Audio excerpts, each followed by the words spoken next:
নমস্কার বন্ধুরা, ফুডওয়াল G20-তে স্বাগত জানিয়ে আমি আজকে একটা নিরামিষ পটলের রেসিপি নিয়ে চলে এসেছি। নিরামিষ দিনে তো কথাই নেই, এই পটলের রেসিপি পেলে তো গরম ভাতের সঙ্গে জমে যাবে। এছাড়াও মাছ মাংসকে কিন্তু হার মানিয়ে দিবে এই পটলের রেসিপি যদি গরম ভাতে থাকে।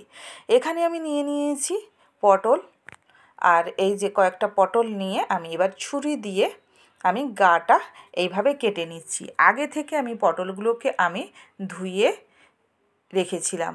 দেখুন, যে সাইডটা আমি কেটেছি তার ঠিক বিপরীত সাইডে আবার আমি কেটে নিচ্ছি। এই যে দেখুন, এইভাবে সবগুলো পটল আমি কেটে নিব। দেখুন বন্ধুরা, আমার পটলগুলো সব কাটা হয়ে গেছে। এবার আমি এই পটলগুলোতে আমি নুন হলুদ মাখিয়ে নিব। আর এই গোটা পটল যেহেতু, তার জন্য নুনটা ঢুকতে অনেকটা সময় লাগবে, তাই আমি নুন হলুদটা মাখিয়ে 15 মিনিট মতো রেখে দিব। পটলের গাগুলো ভালো করে হলুদ আর নুন লাগিয়ে নিচ্ছি। এই যে দেখুন। আর বন্ধুরা, কে কোথা থেকে দেখছেন আপনারা কমেন্টে জানাবেন, একটা লাইক শেয়ার করে দিবেন। দেখুন, আমার পটলগুলো নুন হলুদ মাখানো রেডি। এবার এদিকে মশলা আমি কি করব, আমি এখানে কাজু নিয়েছি। গোটা কাজু আপনারা নিতে পারেন, কারণ আমি যেহেতু বাটবো আমি ভাঙা কাজু নিয়েছি। আর নিয়েছি নারকেলটাকে তুলে তার পেছনের কালো সাইডটা বাদ দিয়ে দিয়েছি। আর নিয়েছি 1 চামচ মতো পোস্ত, 4টা কাঁচা লঙ্কা। এইটা গ্রাইন্ডারের বাটিতে আমি পেস্ট বানিয়ে নিব। এই যে দেখুন, আমি পেস্ট বানিয়ে নিয়েছি। যতটা প্লেন করতে পারবেন ততটাই ভালো লাগবে। এই যে দেখুন, আমি পেস্ট বানিয়ে নিয়েছি। আমি 15 মিনিট হয়ে গেছে আমার পটলটা মাখানো।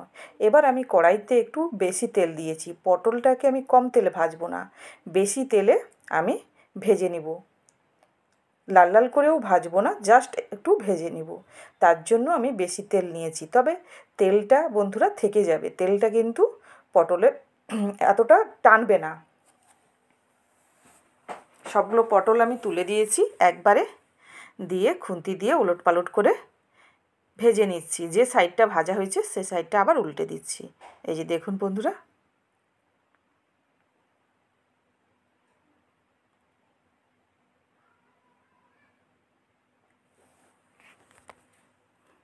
এই যে দেখুন আমি উল্টে দিয়েছি। সবগুলো পটল মোটামুটিভাবে উল্টানো হয়ে গেছে। খুব বেশি ভাজবো না, লাল লাল করেও ভাজবো না, তার জন্য বেশি তেল দিয়েছি।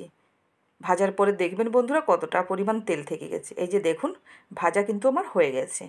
এবার আমি তেলটা ঝরিয়ে নামিয়ে নিচ্ছি একটা থালাতে। দেখেই বুঝতে পারছেন বন্ধুরা যে পটল ভাজাটা কত সুন্দর হয়েছে এবং তেলটাও থেকে গেছে। এই যে দেখুন,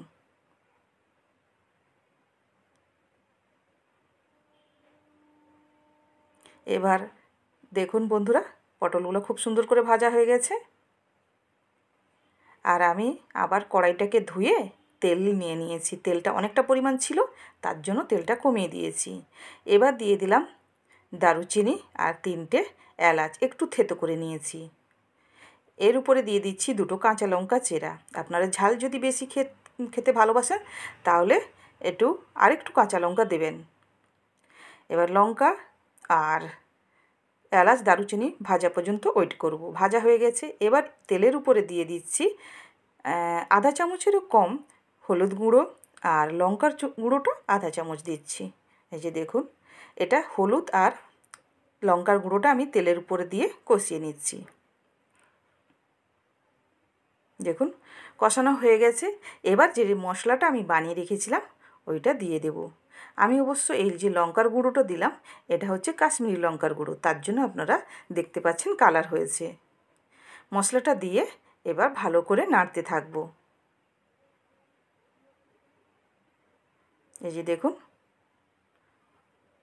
এবার আমি গ্রাইন্ডার ধোয়া জলটা যে সামান্য পরিমাণ দিয়ে দেব, কারণ যেহেতু কাজু বাদাম আছে তার জন্য নাড়তে সমস্যা হবে, নিচে বসে যেতে পারে।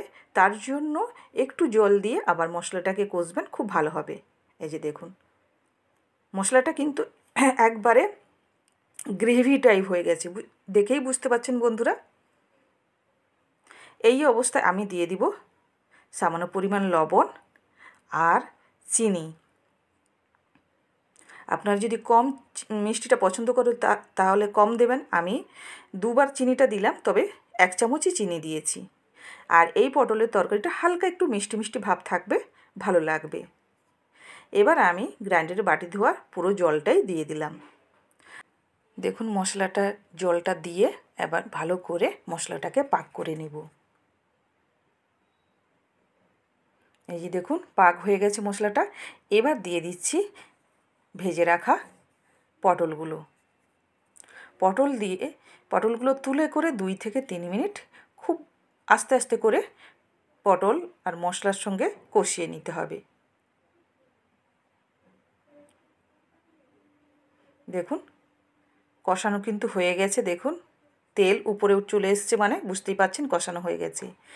এই অবস্থা এবার আমি জল দিয়ে দিব। আর বন্ধুরা, আমার বন্ধুরা কে কোথা থেকে দেখছেন নিশ্চয়ই কমেন্টে জানাবেন, আর আপনারা একটা লাইক শেয়ার করে দিবেন। আর নতুন বন্ধুরা একটু সাবস্ক্রাইব করে বেল আইকনটা অন করে রাখবেন, নিত্য নতুন যাই খাবার দেব আপনাদের কাছে পৌঁছে যাবে।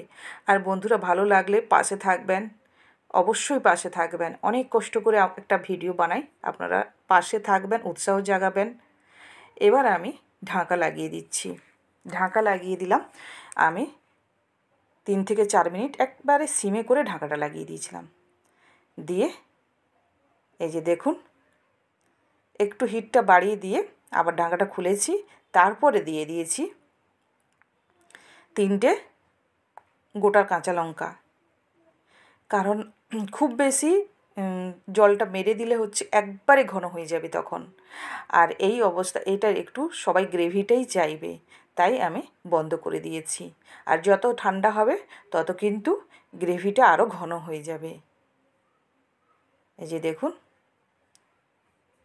কতটা মজাদার হয়েছে। কেমন হয়েছে পটলের এই নিত্য নতুন নিরামিষ রেসিপি নিশ্চয়ই কমেন্টে জানাবেন। ধন্যবাদ।